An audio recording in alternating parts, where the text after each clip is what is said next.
여러분 안녕하세요. 콘텐츠로 인생을 바꾼 남자 남시현 작가입니다. 먼저 제 소개를 드리겠습니다. 저는 현재 마케팅 콘텐츠를 기획하고 제작하는 마케팅 회사에서 대표로 일하고 있고 콘텐츠 제작 분야에서 12권의 책을 출간한 작가이기도 합니다. 예전에는 경북 콘텐츠진흥원에서 기관 홍보 업무와 미디어 콘텐츠 제작 업무를 담당했었습니다.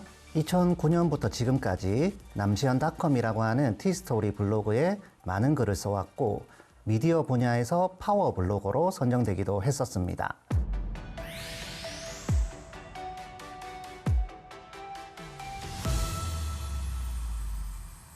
블로그를 처음 시작하시는 분들은 블로그가 무엇인지 아마 궁금하실 것 같습니다. 블로그는 영어로 웹 플러스 로그의 약자로 만들어져 있는데요. 웹 같은 경우에는 인터넷을 뜻한다고 보시면 되고 로그 같은 경우에는 이제 기록한다 라는 의미가 있습니다. 그래서 블로그라는 용어 자체가 인터넷에 쓰는 일기라는 뜻이거든요. 블로그라고 하는 플랫폼은 원래는 인터넷에 공개적으로 일기를 쓰는 플랫폼이었던 거예요. 원래 제가 처음 블로그를 시작했던 것은 기록하고 싶었기 때문이었습니다. 내 하루를 기록을 하고 내 생각을 기록을 하고 또 내가 본 세상을 기록하고 무엇보다 제 인생을 기록을 해두고 싶었기 때문에 블로그를 시작하게 되었었는데요. 당시에는 블로그라는 용어조차 생소했던 시절이었거든요. 그때는 식당에서 음식 사진을 찍다가 쫓겨나기도 하고 또 한겨울에 야외에서 사진을 찍다가 손에 동상이 걸린 적도 있었습니다. 이런 기록들이 다른 사람들에게 도움이 될 거라고 생각을 했었습니다. 왜냐하면 저도 궁금한 게 있을 때 검색을 통해서 블로그 콘텐츠를 이렇게 찾아보곤 했었거든요. 실제로 블로그는 제 인생을 바꿔주었어요. 블로그를 처음 시작했을 때를 좀 되돌아보면 저는 지극히 평범한 사람이었습니다.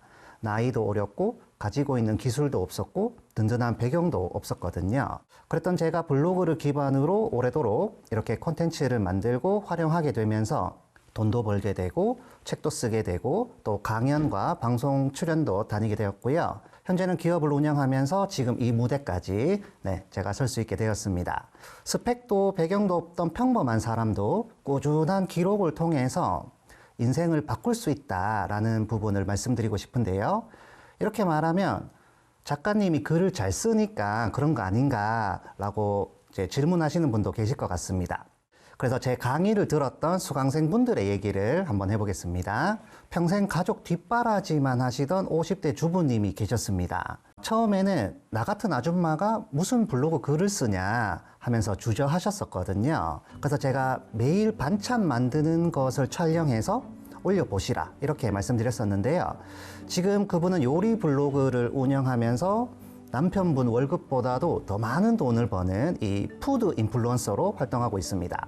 또 정년 퇴직을 하고 등산을 다니시던 60대 선생님도 있었습니다.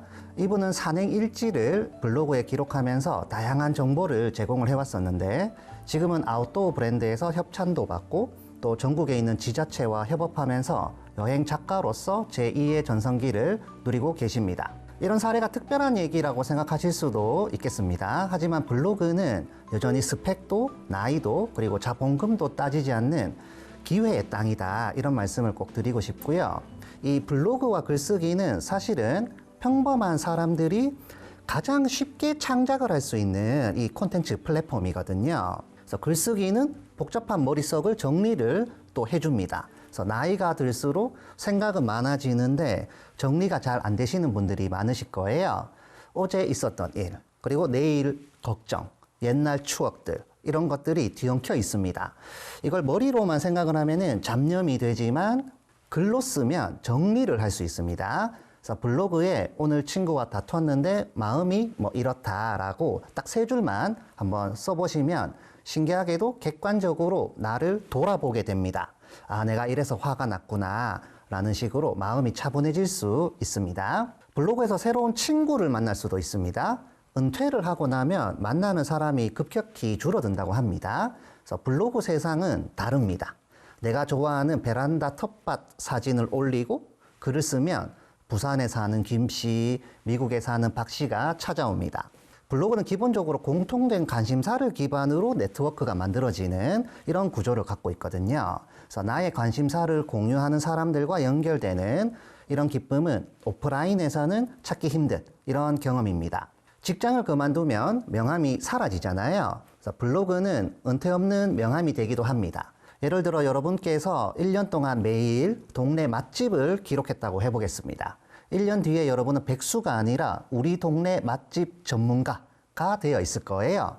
육아 일기를 꾸준히 쓰면 육아 멘토가 됩니다. 평범한 일상도 꾸준히 기록하면 비범한 역사가 될 수 있습니다. 그래서 그 기록이 쌓여서 여러분을 증명하는 새로운 명함이 될 수도 있습니다. 작가님, 블로그로 돈을 벌 수 있다고 하던데 진짜인가요? 라고 아마 마음속으로 물어보시는 분들이 많으실 것 같아요. 평범한 일반인이 할 수 있는 온라인 매체들 중에서 가장 빠르고 손쉽게 수익 창출을 할 수 있는 플랫폼이 바로 블로그입니다. 이때 여러 가지 방법이 있는데요.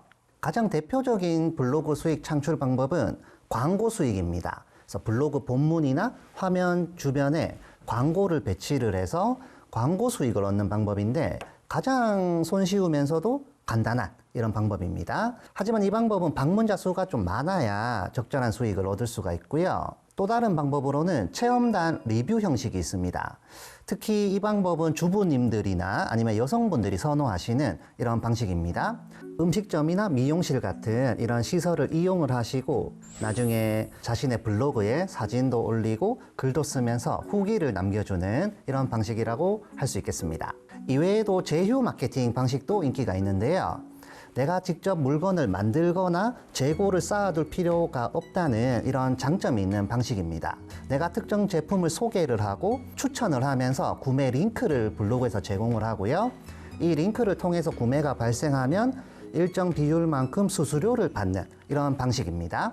블로그에 연재한 글을 엮어서 책으로 출간하는 것처럼 지식 판매 방식도 있습니다. 제가 많이 하는 거죠.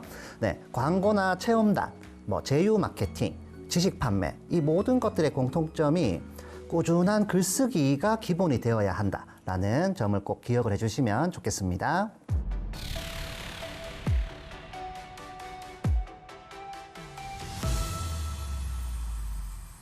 그런데 최근에 몇 년 사이 제가 활동하는 이 컨텐츠 세계에 아주 거대한 변화가 덮쳐왔습니다. 바로 인공지능 AI입니다. 요즘에는 뉴스만 틀면 AI 얘기가 나오고 인터넷에도 AI 얘기가 정말 많은데요. 콘텐츠를 제작하는 사람 입장에서는 솔직히 좀 불안한 느낌이 들기도 합니다. 요즘에는 AI가 글도 쓰고 그림도 그린다고 하는데 이제 우리 같은 사람들은 설 자리가 없는 게 아닐까. 오늘 저는 여러분들에게 색다른 얘기를 하고 싶습니다. AI 시대야말로 인생의 경험이 풍부한 사람들이 가장 빛날 수 있는 이 기회의 장이다 라고 하는 내용입니다. 왜냐하면 이 AI는 기술은 가지고 있지만 경험을 가지고 있진 않거든요. 그래서 여러분들이 가지고 있는 소중한 경험 그리고 지혜를 AI라고 하는 이 똑똑한 비서에게 맡겨서 AI 시대에도 콘텐츠가 어떻게 돈이 되고 브랜드가 되는지 그 방법을 하나씩 풀어보겠습니다. 과거에는 저희가 책을 쓰려고 하면 원고지에 펜을 이렇게 꾹꾹 눌러서 써야 했습니다. 그림을 그리기 위해서는 붓과 물감이 필요했고요. 사진을 찍으려고 하면 카메라가 필요하고 영상을 만들려고 하면 비싼 카메라와 편집 기술이 필요했습니다. 그래서 콘텐츠 제작이라고 하는 게 원래부터 이 전문가들의 영역이었거든요. 하지만 지금은 상황이 많이 달라졌습니다. AI가 등장하면서 이런 기술 장벽들이 더 빨리 사라지는 추세입니다. 그래서 글쓰기를 예로 들어보면 AI에게 주제를 내가 얘기를 하면 목차부터 초안까지 순식간에 뽑아낼 수 있는 이런 수준까지 와 있습니다. 그래서 이제는 손재주나 장비가 없어서 콘텐츠를 만들지 못하는 시대는 끝났다고 해도 과언이 아닐 것 같아요. 그렇다면 지금부터는 무엇이 중요하냐? 바로 기획력 그리고 상상력입니다. 블로그를 처음 시작하시는 분들이 가장 많이 질문하는 것 중에 하나가 글솜씨가 없어서 블로그는 좀 힘들다라는 건데요. 지금은 글솜씨보다는 무엇을 만들지에 대해서 AI에게 명령을 잘 내리는 게 훨씬 더 중요해졌습니다. 그런데 아주 재미있는 사실이 있습니다. 요즘에는 그림도 그렇고 영상도 다 AI가 만들어주는 이런 세상이잖아요. 아이러니하게도 지금이야말로 글쓰기, 특히 블로그를 해야 할 때다라는 점입니다. 자, 첫 번째로 AI를 우리가 사용을 할 때 필요한 도구가 바로 글, 언어이기 때문에 글이 중요한데, 제가 강연 자리에서 AI 시대를 표현을 할 때 질문을 잘 해야 하는 시대라고 말씀을 드리거든요. AI에게 일을 시키려고 하면 이 프롬프트라는 걸 통해서 질문을 해야 하잖아요. 내가 원하는 것을 글로 명확하게 이렇게 표현하는 능력이 AI 시대에 엄청나게 중요해지고 있습니다. 이 능력을 키우기 위해서 글쓰기 훈련이 필요한데, 이때 블로그가 굉장히 훌륭한 연습장이 될 수 있습니다. 두 번째는 퍼스널 브랜딩의 관점에서 봤을 때 블로그를 베이스 캠프로 삼을 수 있다라는 점입니다. 요즘에 인기 있는 유튜브나 인스타그램 같은 이런 이미지형 소셜미디어 채널들은 시각적으로 굉장히 강렬한 콘텐츠들이거든요. 하지만 그 강렬한 만큼 이 휘발성이 강하다라는 단점도 있습니다. 그냥 쓱 보고 수동적으로 정보를 받아들이면서 그냥 지나가는 이런 형태가 되는 경우가 많은데, 글 같은 경우에는 사람의 생각을 깊이 있게 담아낼 수가 있고요. 그리고 무엇보다 글은 만드는 사람 입장에서 사진이나 영상보다 만들어내기가 훨씬 더 쉽습니다. 그래서 나의 전문성 혹은 나의 철학, 나의 오래된 경험들, 생각들, 이런 것들을 기록하기에 여전히 블로그만한 곳이 없다라고 말씀드리고요. 그리고 또 영상을 만들려고 하면 대본이 필요하고, 소셜미디어 채널을 운영한다고 하더라도 설명 글이 필요한 것이거든요. 그래서 모든 콘텐츠의 뿌리가 되는 게 바로 글이 되겠고요. AI 시대에 여러분들이 가장 먼저 장착해야 하는 무기가 바로 내 생각을 정리하는 글쓰기라는 점이 중요합니다. AI는 인터넷에 있는 수천억 개 이상의 데이터를 학습했습니다. 그래서 정말로 똑똑하다고 할 수 있습니다. 하지만 AI가 절대로 가질 수 없는 게 있는데 바로 경험입니다. 예를 들어서 은퇴 후 우울증을 극복하는 방법을 알려줘 라고 AI에게 질문을 하게 되면 의학적인 정보와 일반적인 조언이 답변으로 나올 거예요. 상당히 빨리 나오고 매끄러운 결과물로 나오게 되는데, 60대에 은퇴한 김철수 님이 블로그에다가 퇴직한 다음날 아침에 텅 빈 거실에서 느꼈던 공허함, 그리고 텃밭을 가꾸면서 그런 것들을 이겨낸 이야기를 블로그에 쓰는 것은 AI 결과물하고는 완전히 다른 결과물이 됩니다. 사람들은 AI의 정보가 아니라 김철수 님의 이야기의 위로를 받고 반응을 할 거예요. 우리는 사람이고 사람은 이야기를 좋아하거든요. 그래서 정보는 AI가 더 잘 찾지만 공감과 지혜 같은 것들은 오직 인간만이 줄 수 있습니다. 블로그를 시작할 때 AI를 구체적으로 어떻게 사용해야 할까요?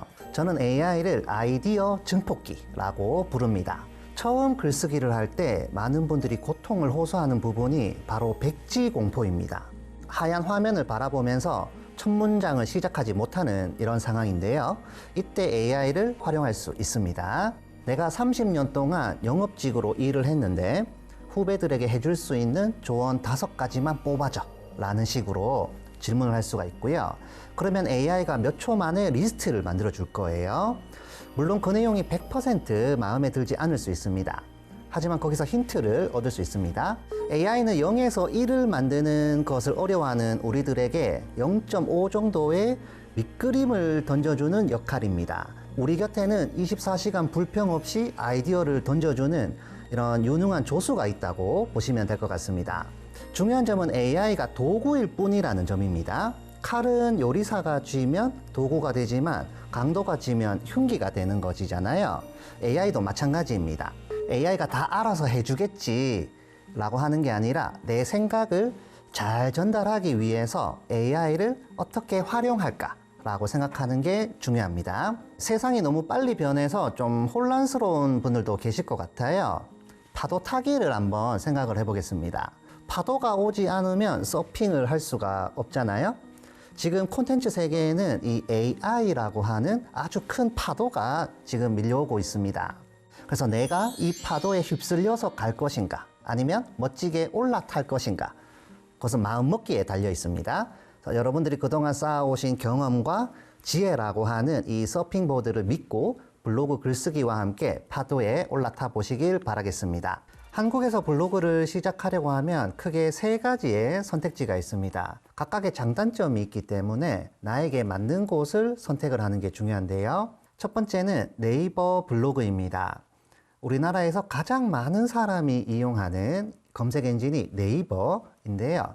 그만큼 내가 쓴 글이 다른 사람들에게 노출될 확률이 가장 높습니다. 두 번째는 티스토리입니다. 카카오 계정으로 운영되는 곳인데요.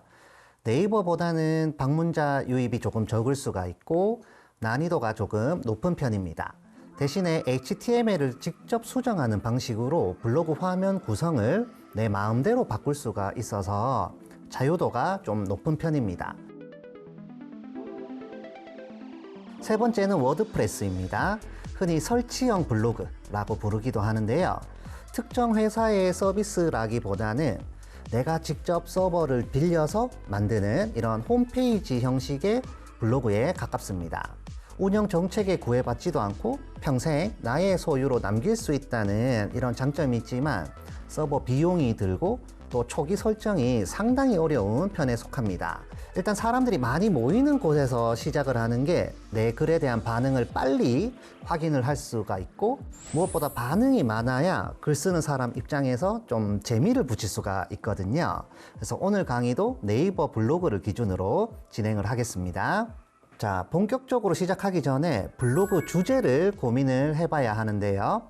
하나의 블로그에서 여러 개의 주제를 다룰 수도 있지만 보통 집중된 하나의 주제로 운영하는 게 추천되는 방식입니다. 그래서 블로그 주제 선정을 위해서 원래는 직접 시장 조사를 해야 하는데 이제는 AI에게 물어볼 수 있습니다. 제가 예시로 한번 입력해 보겠습니다. 현재 한국 블로그 시장에서 수익화에 유리한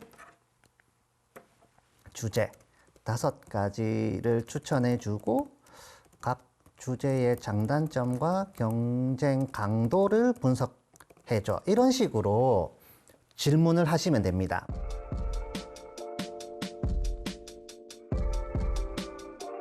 지금 결과물이 나와 있습니다. 여러 가지 이런 결과들이 나올 텐데 이 중에서 나에게 잘 맞는 이런 주제가 있는지 보시면 되고 꼭 여기에서 추천된 주제를 하실 필요는 없으세요. AI가 추천한 주제는 말 그대로 그냥 추천이 된 거지 반드시 여기 중에 있는 것 중에서 하라는 법은 없습니다. 관심사가 아닌데도 주제를 선정해서 하시는 분들은 빨리 그만두는 경향이 있습니다. 네, 그래서 평소에 예를 들어서 주식에 관심도 없는데 돈이 된다는 이유만으로 경제 블로그를 시작을 하시게 되면은 10명 중에 9명은 석 달을 못 버티고 그만두게 됩니다. 네, 왜냐하면 이때 관심 분야가 아니기 때문에 글 쓰는 게 굉장히 고통스럽고 글을 많이 못 쓰는 이런 현상이 나타나게 됩니다. 그래서 블로그 주제를 결정하실 때에는 반드시 자신의 관심사를 기반으로 정하시고요. 제가 강의를 할 때 블로그를 설명을 할 때 블로그가 농사나 아니면 마라톤에 비유를 해서 설명을 드리곤 합니다. 블로그에서는 오늘 글 하나 썼다고 내일 당장 돈이 들어오는 게 아니거든요. 글 쓰는 게 재미가 없으면 블로그를 오래도록 지속할 수도 없고 오래도록 지속할 수가 없으면 수익 창출도 어려워집니다. 그래서 AI에게 무작정 돈이 되는 주제를 알려줘 라고 하지 마시고요. 다른 방법으로 한번 질문을 해보겠습니다. 이제 나에 대한 설명을 넣어주는 거예요. 저는 평소에 캠핑과 요리를 좋아하는 입장에서 이 취미를 어떻게 하면 블로그 수익화할 수 있는지 한번 물어보도록 하겠습니다. 이전 질문에서 경쟁 강도를 분석해 달라는 질문이 있었기 때문에 경쟁 강도와 구매 전환율까지 같이 분석이 돼서 지금 결과물이 나왔습니다. 자, 이런 것들은 이제 인터넷에 있는 정보들을 기반으로 학습된 상태에서 결과물이 나오기 때문에 우리가 처음 주제를 정하고 블로그를 시작하시는 단계에서 굉장히 좋은 참고가 되는 자료들인 경우가 많습니다. 그래서 이 분석 그대로 블로그 주제를 삼으셔도 되고요. 아니면 여기에 있는 블로그 주제를 참고를 해서 나만의 어떤 주제를 만들어서 블로그를 활용하실 수도 있습니다. 그 다음에 이제 블로그를 생성을 해야 됩니다. 그래서 네이버 블로그를 개설하고 필수적인 설정을 하는 방법을 한번 진행을 해 보도록 하겠습니다. 제일 먼저 네이버 사이트로 이제 접속을 해 주시고요. 자, 로그인 하게 되면 이제 오른쪽에 자기 이름이 나오면서 로그인 된 모습을 볼 수 있습니다. 여기 밑에 메일, 카페, 블로그, 페이라고 해서 기본 메뉴가 있는데 여기에서 블로그 버튼을 누르시고요. 왼쪽에 메뉴에 보시면 여기 글쓰기 버튼 옆에 관리 버튼이 있습니다. 관리 버튼 들어가 주시고요. 메뉴가 굉장히 많습니다. 일단 처음 하시는 분들은 여기 기본 정보 관리에서 블로그 정보 이 부분을 집중적으로 설정을 해주시면 됩니다. 자, 여기에 보시면 블로그 이름을 지정하는 창이 있습니다. 그리고 별명을 적용하는 창이 있고요. 아래쪽에 소개 글을 넣는 창이 있고 블로그 주제를 설정하고 프로필 이미지를 넣는 창이 있습니다. 블로그 이름이 있어야 되는데 이름이 아무래도 블로그에서 굉장히 중요한 포인트가 되기 때문에 블로그 이름을 잘 지어 주셔야 됩니다. 보통 이제 처음 하시는 분들은 남시연의 블로그 이런 식으로 지으려고 하는 경향이 있으세요. 네, 제가 경험을 해보니까 모호한 제목보다는 구체적인 주제가 들어가 있는 게 좋습니다. 자, 예를 들어서 퇴직 후 10년이고요. 김철수의 귀농일지 이런 식으로 하면 이 블로그가 어떤 내용을 다루고 있고 누구의 블로그이고 이런 것들을 바로 알 수 있도록 지금 되어 있는 상황입니다. 그래서 주제에 잘 어울리는 블로그명을 고민하셔가지고 여기에 지어주시면 되겠습니다. 자, 두 번째로 여기에는 별명을 지어야 됩니다. 별명은 이제 블로그에서 사용하는 닉네임이라고 보시면 되는데 부르기 쉽고 기억하기 좋게 짓는 게 굉장히 중요합니다. 예를 들어서 등산하는 블로그라고 하면 별명에 등산왕 이런 식으로 할 수가 있겠고 아니면 독서 기록을 남기는 블로그라고 했을 때에는 책 읽는 김반장 뭐 이런 식으로 나의 관심사가 드러나면 굉장히 좋습니다. 그리고 한 칸 내려오면 여기 소개 글을 적는 칸이 있는데 최대 200자까지 적을 수가 있습니다. 이 소개 글 같은 경우에는 나의 블로그에 접속하는 이 방문자에게 첫 인사를 하는 이런 공간이라고 보시면 됩니다. 보통 처음 하시는 분들은 여기에 그냥 이렇게 반갑습니다 하고 소개를 끝내는 경우가 많아요. 네. 그런데 여기에는 이제 내가 누구이고 또 어떤 정보를 줄 수 있는지 명시를 하시면 도움이 많이 됩니다. 자, 그리고 한 칸 밑에 블로그 주제를 결정하는 칸이 있습니다. 사실 이 주제는 그 필수는 아니에요. 많은 주제들이 있으니까 지금 당장 결정을 못 하겠으면 여기 주제 선택 보류를 선택하시면 됩니다. 나중에 또 변경도 가능하세요. 그리고 한 칸 더 밑으로 내려오면 여기 블로그 프로필 이미지, 얼굴 사진입니다. 우리 메신저에서 프로필 사진 등록하는 것하고 똑같다고 보시면 되는데 본인 사진이 제일 좋지만 블로그에 올리려고 하는 이 주제와 관련된 어떤 사물이나 풍경 사진 이런 것들이라도 꼭 등록을 해주시면 블로그 운영하시는데 문제가 없으실 겁니다. 여기 등록 버튼 눌러서 등록하시면 됩니다. 그리고 다 등록이 되면 밑으로 쭉 내려서 여기 있는 확인 버튼 눌러서 마무리를 해주시면 되겠습니다. 블로그 이름과 별명 그리고 소개 글 작성에 어려움을 겪는 분들이 많습니다. 그래서 블로그 시작도 하기 전인데 블로그 별명이 없어서 못 하시는 분들도 의외로 많으시거든요. 그래서 이런 어려움을 겪는 분들을 위해서 AI 활용을 해보겠습니다. 새로운 채팅을 생성해서 처음부터 다시 시작해 보도록 하겠습니다. 자, 일단 지금 블로그 이름과 별명 그리고 소개 글을 작성을 해야 됩니다. 나는 40대 직장인이고 주말마다 캠핑을 다니는 블로그를 만들 거다. 여기서 캠핑은 예시이고요. 선생님들께서 여러분들께서 원하는 주제를 넣어주시면 됩니다. 자, 3040 남성들이 공감할 만한 센스 있고 위트 있는 이 블로그 이름과 닉네임을 10개 추천해 달라. 한번 해보겠습니다. 센스 있는 캠핑 블로그 이름 앤 닉네임 추천 10가지가 지금 나왔습니다. 약간 좀 위트 있게 나오는 게 아무래도 블로그에 잘 어울립니다. 여기에 닉네임 추천 10가지를 받았는데 만약에 마음에 드는 게 없는 경우도 있거든요. 네, 그럴 경우에는 여기에 추가로 10개를 다시 추천해 달라 이런 식으로 계속 질문을 하면서 원하는 답변이 나올 때까지 질문을 이어가시면 되겠습니다. 자, 그리고 이제 소개 글을 작성을 해야 되는데 소개 글은 다음과 같은 프롬프트로 한번 입력을 해보세요. 방문자에게 신뢰감을 주면서도 친근한 말투로 3줄짜리 블로그 프로필 소개 글을 써줘. 이런 식으로 하면 소개 글이 나오게 되겠습니다.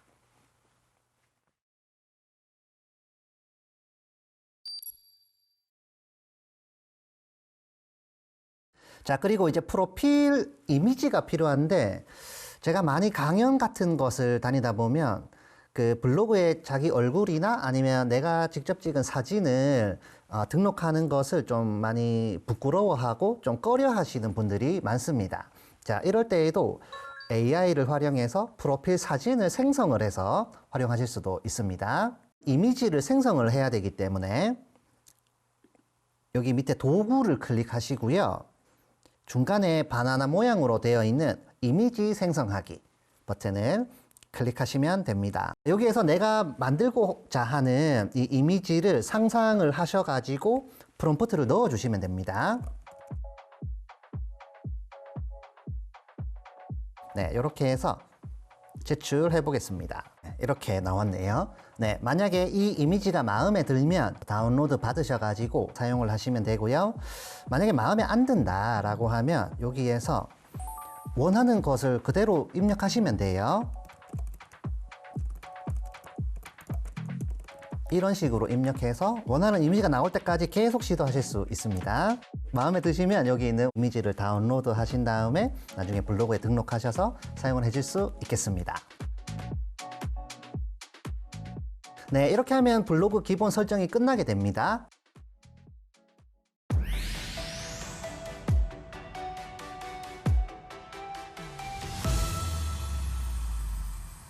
그래서 설정이 끝나면 이제 콘텐츠, 즉 글을 이제 쓰셔야 됩니다. 그래서 독자가 편하게 읽을 수 있도록 이 일정한 틀을 갖추는 게 중요한데요. 블로그 글쓰기 버튼을 클릭하게 되면 상단에 제목 칸이 있고요. 아래쪽에 본문 칸이 있고 딱 2칸밖에 없거든요. 제일 먼저 블로그 글 제목을 작성하셔야 됩니다.